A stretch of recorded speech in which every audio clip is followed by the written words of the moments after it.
하나님은 마침내 10번째 재앙을 내리십니다. 모세에게 이르시되 하나님은 유월절과 무교절, 이스라엘 백성들에게 가장 중요한 절기, 그것을 말씀해 주고 계신데요.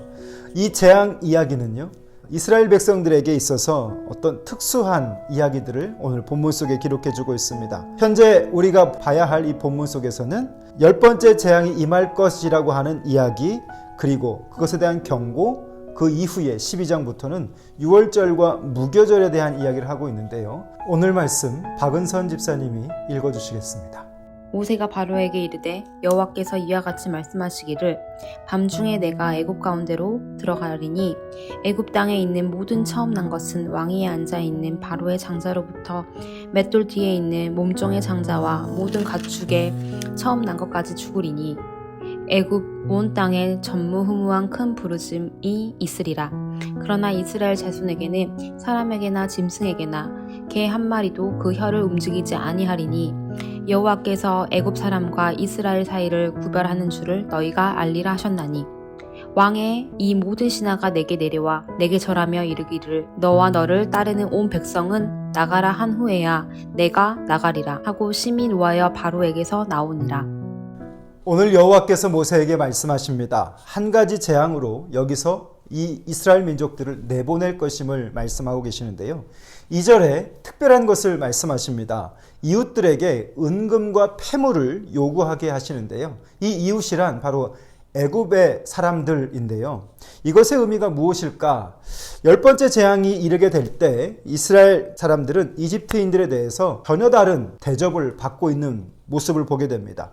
이집트인들이 이스라엘 민족에게 호의를 베풀게 되는데요. 왜냐하면 파라오와 신하들이 자신들의 땅에서 연거푸 이 심각한 재앙을 경험하면서 오늘 모세를 위대한 인물로 추앙하고 있습니다. 그것이 3절에 기록되어 있죠.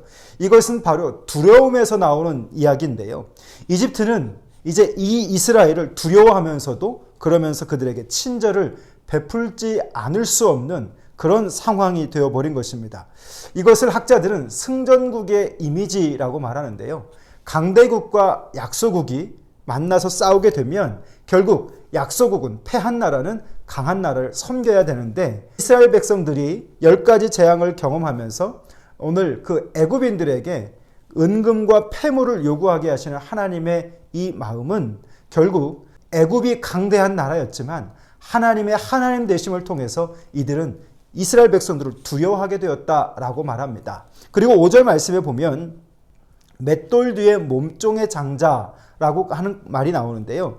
이것의 표현은 그 당시에 맷돌이 있는데 아랫돌에 곡식을 놓고 윗돌로 앞뒤 좌우로 움직이면서 이 곡식을 빻았다라고 합니다. 그런데 이 맷돌을 움직이는 사람이 누군가 여자로만 국한되어 있는데요. 이 당시 사회 속에서 몸종, 즉 여종인데 이 여종은 바로의 자녀부터 가난한 중에 가장 가난한 자, 다시 말하면 그 당시 사회 속에서 가장 가난한 자 중에 가난한 자가 이 맷돌을 움직이는 여인이었다라고 말합니다. 자, 그러면 바로의 자녀부터 오늘 이 맷돌을 움직이는 여종의 자녀까지 총체적으로 하나님이 이들을 심판하시겠다 말씀하시는 것이죠. 오늘 왜 하나님이 심판하시는가? 마지막 재앙 우리가 너무도 잘 알고 있죠.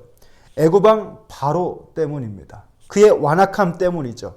10가지 재앙을 하나님이 내리시기까지 오늘 그는 여전히 완강하고 완악한 고집불통의 모습을 보이고 있습니다. 사람이 그렇지 않을까 싶습니다. 완악한 마음, 완강해지는 마음, 이 고집스러운 마음이 하나님의 이 많은 기적들 앞에서도 전혀 꿈쩍하지 않고 있는 모습.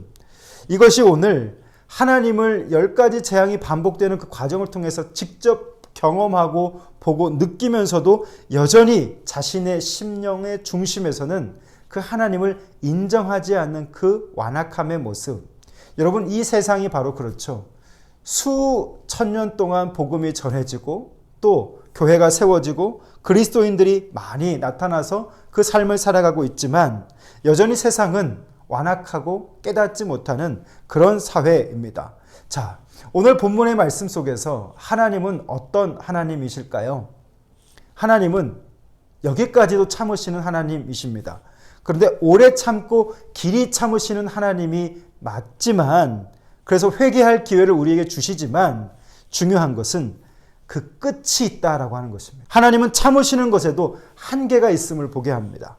참고 참아서 회개하지 않게 되면 결국 그 하나님의 때에 오늘 이들이 경험하는 참담한 10번째 재앙을 경험하게 되는 것이죠. 하나님은 그런 하나님입니다. 불꽃 같은 눈으로 지켜보고 또 그 인생을 셈하고 계십니다. 그분이 바로 우리의 하나님이신 것이죠. 애굽의 재앙, 바로에게 내리신 이 10가지의 재앙의 모습을 우리가 바라보면서 우리가 점검해 볼 수 있는 것은요, 오늘 나는 하나님을 어떤 방식으로 바라보고 있는가? 완악함으로 바라보고 있지는 않은가? 오늘 본문에서 재앙으로 위대해져 버린 이 이스라엘 백성들의 위치를 보게 하시고, 결국 그것은 하나님의 하나님 되심으로 그 백성들을 구별하셔서 이끄셨을 때 세상이 이스라엘을 그렇게 추앙하게 되었다라고 하는 것입니다. 그리고 처음 난 것을 애굽은 잃어버리게 됩니다. 하나님은 이제 더 이상 때가 되어서 회개할 기회를 주지 않는 것입니다. 그러나 오늘 여기에서 더욱 완강해진 바로의 모습을 또 보여주고 있죠. 사랑하는 성도 여러분, 당시 바로는 하나님의 하나님 되심을 눈으로 목격하고 체험했던 자입니다. 그럼에도 불구하고 그는 깨닫지 못하고 있는 것이죠. 오늘 우리 시대 하나님을 향한 지식이 부족해서 깨닫지 못하는 것 아닙니다. 또 누구 못지않은 경험 많이 할 수 있습니다. 방언을 했어도 하나님을 인정하지 않는 자들이 참 많이 있죠. 문제는 내 중심으로 그 주인 되시는 하나님을 어떻게 인정하고 고백하고 있는가. 오늘 바로의 완악함, 그 문제를 묵상하면서 이 시대를 살아가는 나에게는 과연 이 완악함이 어떻게 적용될 수 있을까? 저는 이렇게 좀 정리를 했는데요. 우리가 거룩한 줄 알면서 이것을 하면 좋은 것인 줄 알면서도 하지 않는 것들이 있습니다. 기도해야 하는 것들, 또 말씀을 읽어야 하는 것들, 그 말씀에 가까이 가서 하나님의 말씀으로 내가 늘 훈련돼야 하는 것들, 그것이 우리의 영혼에 얼마나 좋은지를 알고 있지만 우리는 그것을 하지 않는 것이죠. 날마다 설교를 통해서 또는 서적을 통해서 이렇게 묵상의 시간을 통해서 하나님의 말씀이 우리에게 늘 다가오지만 그 다가옴의 만큼 오늘 우리는 얼마나 반응하고 있는가, 그것이 오늘 나의 완악함의 문제이지 않을까라고 결론하게 되었습니다.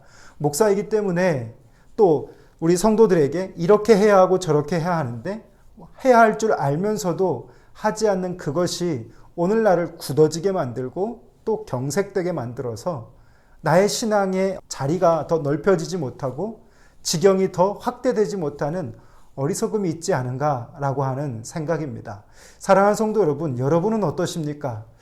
들려지는 말씀만큼 나는 어떻게 반응하고 있는가가 오늘 내가 하나님의 말씀 앞에 어떤 자세로 서 있는가가 결정되는 것일 텐데요.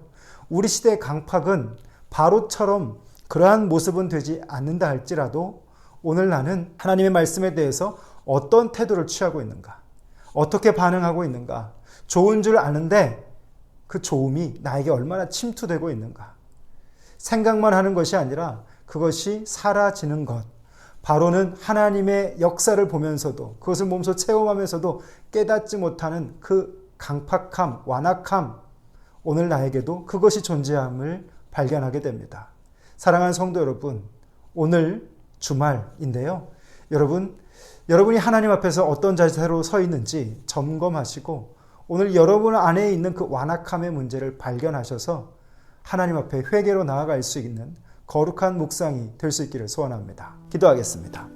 살아계신 우리 아버지 하나님, 10번째 재앙이 있기까지 바로가 얼마나 완악한 자였는지, 그리고 그 완악함이 결국 우리 인생의 문제가 아닌지 생각해 봅니다.